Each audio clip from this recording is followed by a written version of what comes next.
Assalamualaikum warahmatullahi wabarakatuh. Kami dari kelompok satu akan membahas mengenai conventional dan alternative fermentation of kombucha. Itu merupakan nama anggota dari kelompok kami. Yang akan kita bahas ada definisi kombucha, culture starter, proses produksi, metabolic pathways, dan juga manfaat dari kombucha. Apa itu kombucha? Kombucha merupakan produk minuman fermentasi infus teh hitam maupun teh hijau bergula asal Tiongkok yang kaya manfaat dan terasa manis. Nama kombucha berasal dari akar kombu dan cha yang berarti teh. Dibuat selama 3-60 hari dengan menggunakan SCOBY atau kultur bakteri dan juga ragi. Kombucha mengandung asam organik, CO2, polifenol, vitamin, mineral, asam disakarida 1,4 lakton, lipid, asam amino, dan juga enzim hidrolitik. Kultur simbiosis yang bertanggung jawab terdiri dari bakteri asam laktat, asam asetat, dan juga ragi. Kombucha menggunakan starter yaitu SCOBY. SCOBY sendiri merupakan cairan yang mengandung kultur simbiotik bakteri dan juga ragi yang digunakan sebagai starter dalam pembuatan kombucha. SCOBY memberikan karakteristik unik pada kombucha dan memberikan nutrisi bagi mikroorganisme yang akan mengubah teh manis menjadi minuman kombucha yang berasa manis, asam, dan juga bersoda. Untuk asam asetat memiliki karakteristik bakteri aerob anaerob bergerak negatif. Oksidasi etanol menjadi asam asetat berbentuk koloni bulat berwarna putih, licin rendah dan juga tepian rata. Untuk karakteristik dari bakteri asam laktat ada bakteri anaerob fakultatif bergerak positif, menfermentasi glukosa dan dapat sebagai pengawet.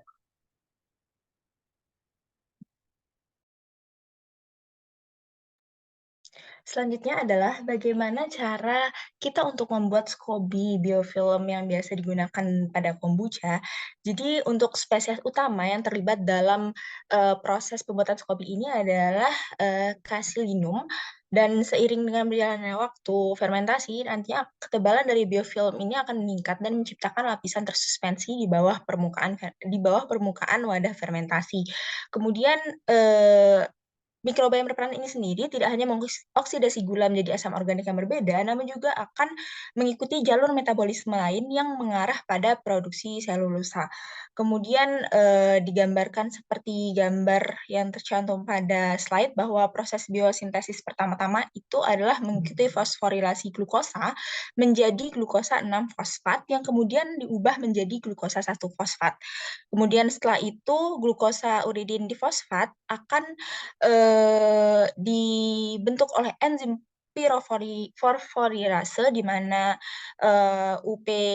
UDPGIC ini merupakan prekursor dari selulosa itu sendiri. Kemudian nantinya selulosa sintase akan bekerja dengan menambahkan unit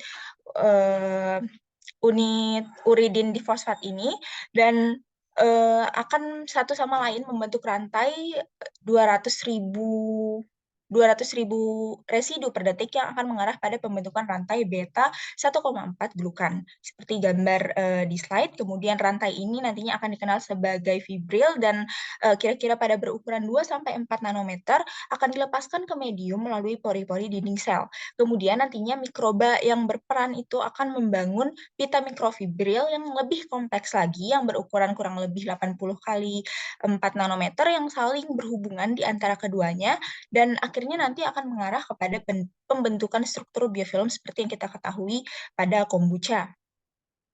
Adapun karakteristik biofilm yang ditujukan adalah memiliki kristalinitas yang tinggi, kekuatan tarik yang tinggi, ketidaklarutan yang ekstrim di sebagian besar pelarut, dan juga kemampuan cetakan dan polimerisasi tingkat tinggi serta akan lebih murni. Dan jika dibandingkan dengan selulosa yang dari tumbuhan itu sendiri itu akan lebih menghasilkan selulosa yang kompleks pada selulosa yang berasal dari bakteri ini sendiri. Next. Baik, untuk proses produksi kombucha sendiri, ini ada yang secara konvensional dan alternatif, di mana kombucha itu tidak hanya dibuat oleh teh hitam ataupun teh hijau saja, melainkan sudah ada beberapa penelitian yang menunjukkan bahwa kombucha ini bisa disubstitusikan oleh senyawa lain atau zat ataupun komponen lain, dan juga bisa dibuat dari bahan baku atau substrat lain yang disebut sebagai substrat alternatif.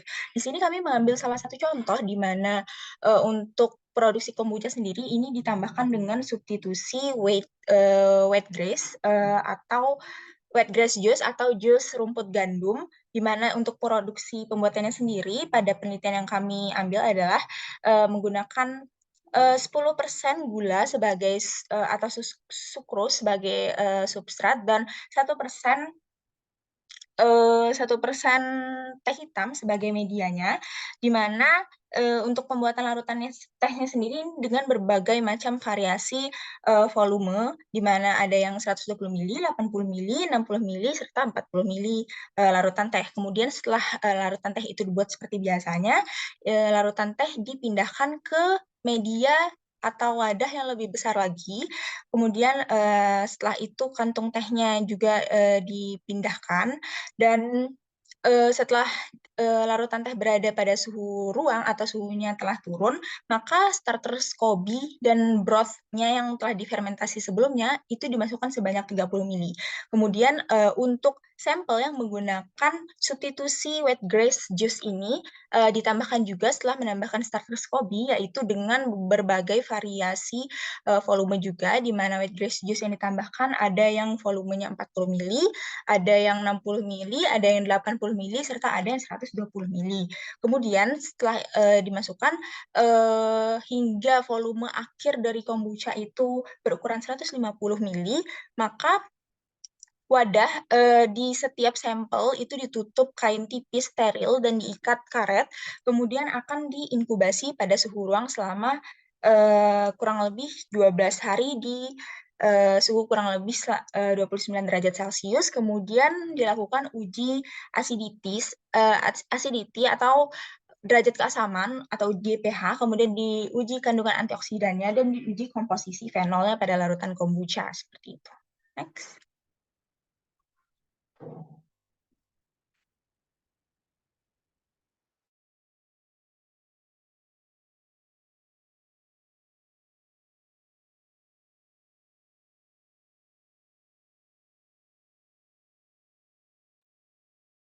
Baik, untuk derajat keasaman, karakteristik dari kombucha sendiri terkait derajat keasaman yang diperoleh adalah selama fermentasi dihasilkan seperti pada gambar di slide, bahwa pH itu menurun dari pH 4,0 menjadi 2,9, mohon maaf, dan untuk pergantian substrat atau substitusi dari substrat fermentasi dengan adanya wheatgrass juice ini tidak terlalu mempengaruhi pertumbuhan kultur starter yeast ataupun bakteri asam asetat yang digunakan, sehingga untuk nilai pH-nya sendiri antara pH yang hanya pH kombucha yang hanya mengandung teh hitam dengan kultur starter dengan pH kombucha yang ditambahkan substitusi wheatgrass juice itu tidak terlalu berbeda signifikan, atau nilai pH-nya itu memuaskan dan sesuai dengan standar kombucha, serta nilai pH-nya itu juga lebih serupa seperti itu.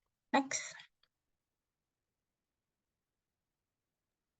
Nah, untuk karakteristik selanjutnya terdapat kandungan antioksidan pada teh kombucha dengan substitusi wheatgrass juice ini. Jadi konsentrasi TPC atau total phenolic content yang gambar sebelah kiri dan TFC atau total flavonoid content untuk gambar tengah, dia meningkat seiring dengan waktu fermentasi karena adanya peningkatan polifenol. Nah, untuk aktivitas antioksidan polifenol yang terekam pada percobaan ini yaitu berasal dari fenolat dan juga flavonoid. Nah, untuk pada gambar ketiga atau gambar yang paling kanan terdapat grafik dari antosianin yaitu senyawa fenolik. Dia memiliki kemampuan antioksidan yang kuat dan stabil dalam kondisi asam. Namun pada percobaan ini dia tidak mengalami perubahan yang tidak signifikan. Next.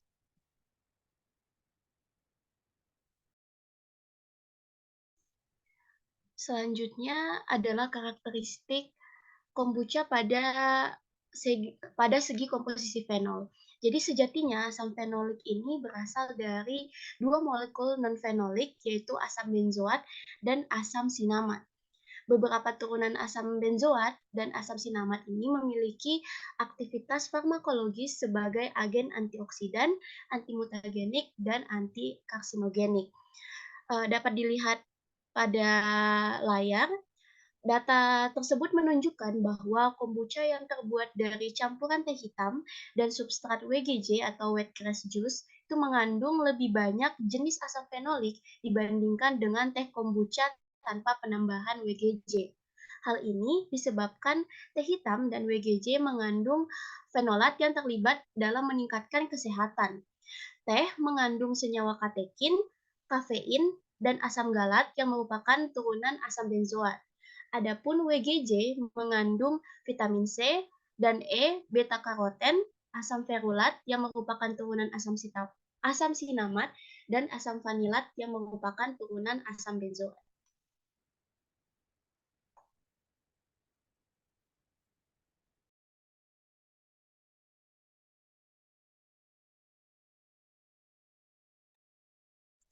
Baik, selanjutnya bisa dilihat pada slide berikut ini merupakan substrat alternatif yang dari beberapa penelitian telah diuji cobakan, yaitu ada kombucha yang menggunakan substrat berupa kopi dengan tambahan strain probiotik seperti Lactobacillus casei dan Lactobacillus rhamnosus.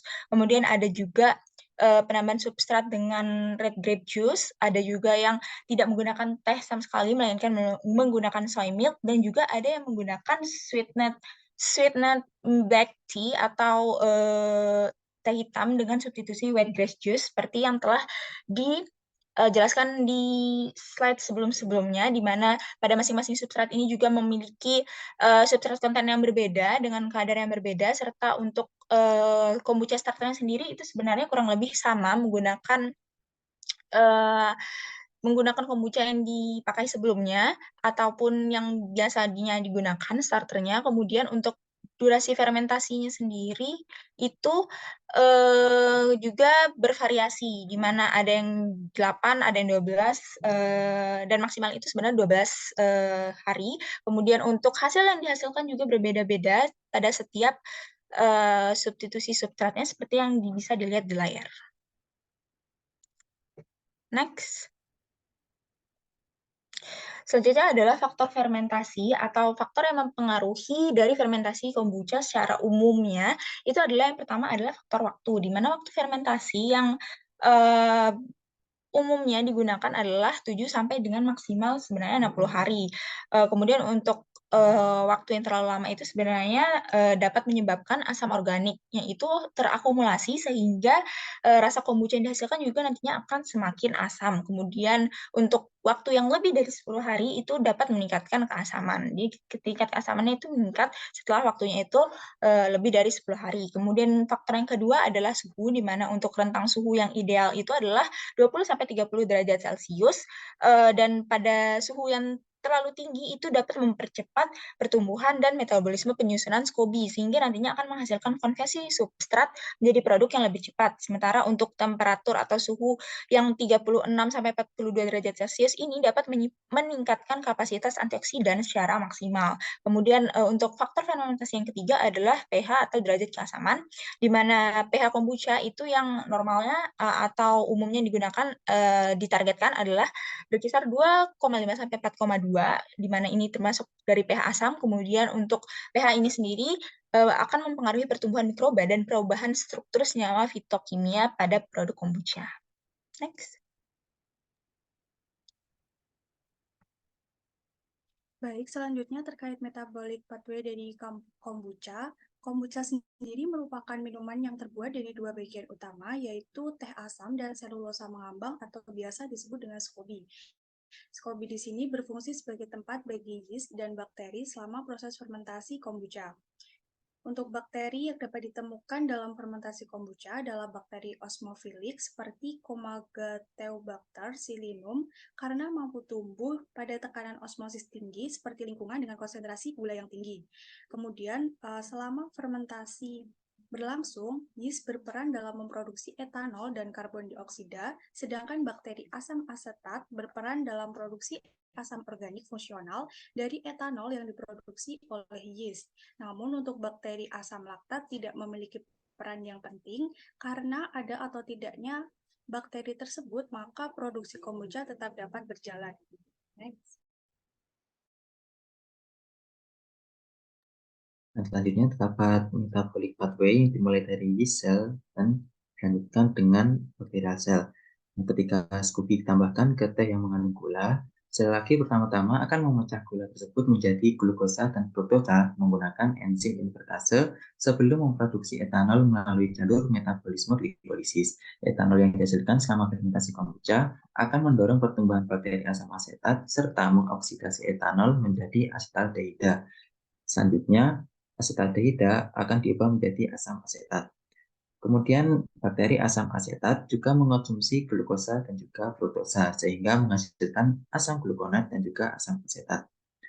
Ada Comagallibacterium yang menghasilkan selulosa sebagai metabolitnya sambil tumbuh secara aerobik mengonsumsi oksigen yang ada di dalam kaldu kombucha.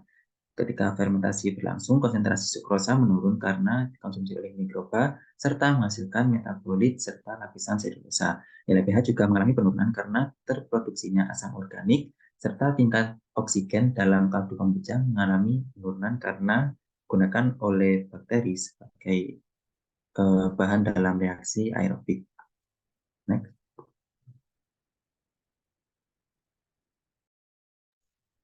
Selanjutnya adalah manfaat dari kombucha. Manfaat kesehatan kombucha ini dikaitkan dengan proses fermentasinya yang menghasilkan produksi polifenol, asam organik, asam amino, vitamin, antibiotik, dan berbagai zat gizi mikro. Untuk manfaat yang pertama itu adalah sebagai antioksidan. Jadi fitokimia dalam pangan misalnya polifenol, flavonoid, asam fenolik, dan kuramin itu memiliki aktivitas antioksidan yang tinggi sehingga menghambat pembentukan radikal bebas, mengurangi stres oksidatif, dan melindungi manusia dari gangguan degeneratif. Yang kedua adalah anti-diabetes. Jadi pangan fungsional alami ini memiliki sifat hipoglikemik menjadi alternatif bagi pasien diabetes. Oleh karena itu, makanan kaya antioksidan telah dipastikan memainkan peran penting dalam mitigasi stres oksidatif yang disebabkan oleh diabetes, salah satunya melalui kombucha. Kemudian yang ketiga itu adalah sebagai antiinflamasi. Jadi menurut penelitian yang telah dilakukan, kombucha ini memiliki aktivitas antiinflamasi yang signifikan pada makrofag teraktivasi LPS dengan mengurangi kadar penanda proinflamasi seperti nitric oxide, tumor necrosis factor, dan interleukin 6. Baru-baru ini, respon antiinflamasi teh kombucha juga telah dikonfirmasi oleh penghambatan enzim seperti 15 lipoksigenase enzim, kemudian yang memediasi proses peradangan. Kemudian yang keempat adalah sebagai antitumor. Jadi teh kombucha ini dianggap dapat mengatur kekebalan dan mencegah proliferasi sel kanker pada fase awal perkembangan tumor karena aksi sinergis metabolit kombucha seperti asam asetat, asam glukuronat, asam laktat, dan bahan antibiotik. Kelima adalah sebagai probiotik. Jadi teh kombucha ini juga dianggap memiliki fungsi sebagai probiotik. Hal ini didasarkan pada isolasi bakteri asam laktat yang dapat menghasilkan aktivitas bakteriosin dan baik untuk pencernaan. Kemudian yang keenam adalah sebagai antihipertensi. Enzim pengubah angiotensin atau ACE paru-paru mengkatalisis konversi angiotensin 1 menjadi angiotensin 2 yang dianggap berperan utama dalam peningkatan tekanan darah. Potensi antihipertensi teh kombucha itu telah dievaluasi melalui penghambatan aktivitas ACE karena konsentrasi senyawa fenolik yang lebih tinggi.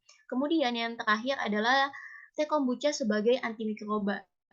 Teh kombucha telah terbukti memiliki aktivitas antimikroba yang tinggi terhadap berbagai patogen potensial.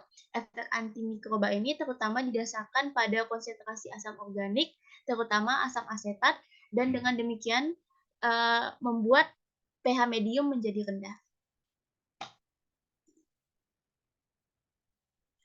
Berikut daftar pustaka yang kami gunakan.